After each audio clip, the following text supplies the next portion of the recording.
একদিকে ইরানের সাথে চুক্তি করার দাবি করছেন মার্কিন প্রেসিডেন্ট ডোনাল্ড ট্রাম্প, অন্যদিকে তার প্রস্তাবিত গাজা যুদ্ধবিরতি চুক্তির অগ্রগতির খবরের মাঝেই ইসরায়েলি বিমান হামলা বেড়েই চলেছে প্রতিদিন।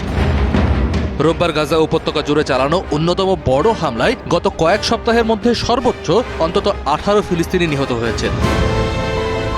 রোববার ভোর থেকে উত্তর গাজা সিটি, মধ্যাঞ্চলীয় দেইর আল বালাহ এবং দক্ষিণাঞ্চলীয় খান ইউনিসে দফায় দফায় বিমান হামলা চালায় ইসরায়েল।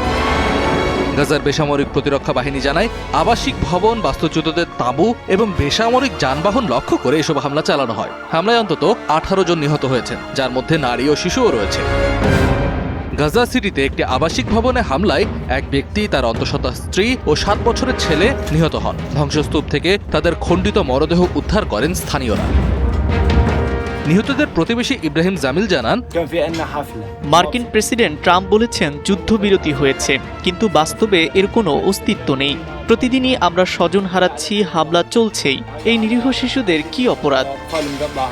ইসরায়েলি সামরিক বাহিনীর দাবি, হামাস কমান্ডার ও সামরিক লক্ষ্যবস্তুতেই এসব হামলা চালানো হয়েছে। তবে ইসরায়েল জ্বালানি মন্ত্রী এলি কোহেন জানিয়েছেন, গাজায় হামলা বন্ধের কোনো চুক্তি হয়নি। উল্টো গাজা উপত্যকার পুরোপুরি নিয়ন্ত্রণ নেওয়ার কথা বলেছেন তিনি।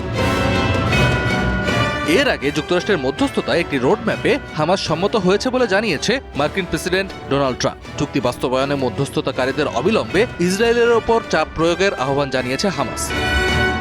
গাজার স্বাস্থ্য কর্তৃপক্ষের তথ্য অনুযায়ী গত বছরের অক্টোবরে হওয়া ওই যুদ্ধবিরতি চুক্তির পর থেকে ইসরায়েলি হামলায় অন্তত 1,500 ফিলিস্তিনি নিহত হয়েছেন।